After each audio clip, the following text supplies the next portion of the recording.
to at this very stage when they were loading them in for the first of the Breeders' Cup races. And here we go with Breeders' Cup 2011, the Sense and Gent Breeders' Cup Juvenile Sprint. All loaded, set for a start, and away they go. And slow to begin was Jake Moe. On the outside, Vexer broke away very well. Here's Trinisberg on the inside, being sent for the lead, and Secret Circle fast into stride as well. Holden Bullets has won from the outside. They're all lining up on the lead here. Some of the parts in the red cap is right behind them, and Seeker is down at the rail. Then there's a big gap of 6 lengths further back to Jake Moe's been out-sprinted. On the inside comes Blackie the Bull, and Shamoose is a good 12 lengths off the leaders. They run past the 3/8 pole. On the inside we have Trinisberg. Trinisberg is right there, but up alongside goes Secret Circle now, and it's Secret Circle and Trinisberg nose and nose with a quarter of a mile to go. In behind them comes Holden Bullet, some of the parts in the red cap, and then Vexer. Seeker is 7 off them.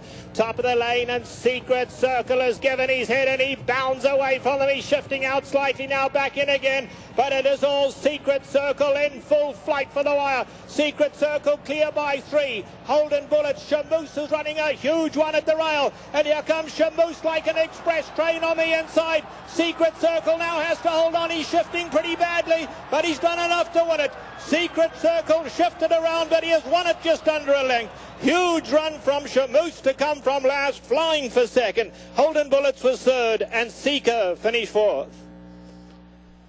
The opening fraction here, astonishing. The opening quarter mile, 20 4/5.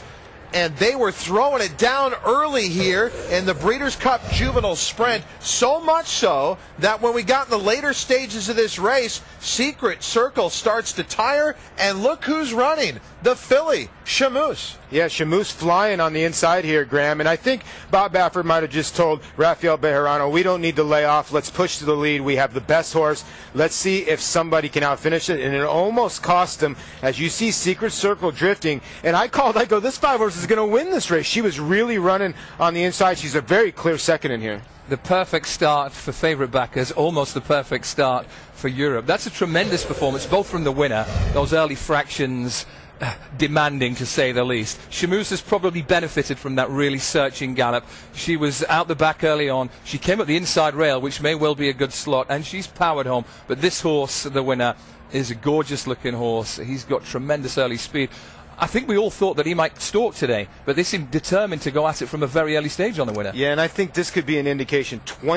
Sub 21, and they came home very slow, actually, 1:10 5. So maybe this track, I know they went really fast early, is sort of a tiring racetrack. So we'll get to see if with the horses going around 2 turns, how that's going to affect those races. And again, remember, the track is upgraded to good. We're hoping to get to fast by the time we get to the Ladies Breeders' Cup Classic. But how appropriate this inaugural running of the Breeders' Cup Juvenile Sprint. When you think of great 2-year-old trainers in America, you think of that man Bob Baffert, and you think of speed. This race was tailor-made for a trainer like that. And by the way, who's the other 2-year-old trainer?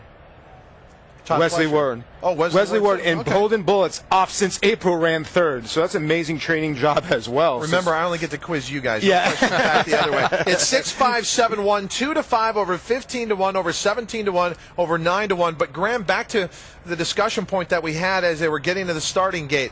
European horses trying this dirt track here at Churchill Downs. How will they handle it? Look, I know this race shape was maybe good for a horse to rally like Shamoose, but do you think many other trainers who have brought horses over here will take heart in what they just witnessed? Absolutely. It's one horse, one race, just one performance, a small sample in isolation. But you wouldn't be human as a European if you didn't look at that and say, hello, we might be onto something here. So I'm really eager to see how we do in the dirt races. I'm sort of taking it as a given that we're going to win some turf races, but if we can win a big one on dirt, that would be tremendous. And Brian Meehan and Ona Forzi Nass now have a very, very interesting decision. Do they take Shamoose back to Europe, where on turf she seems to have some limitations, or do they leave her in the States, where there could be some very rich pickings to be had? And Paul, again, this advent of this race, many were wondering, should they add a 15th championship race? I think we've proven here a horse like Secret Circle deserves an opportunity on Breeders' Cup weekend other than to be the pace setter in the Grey Goose Breeders' Cup Juvenile.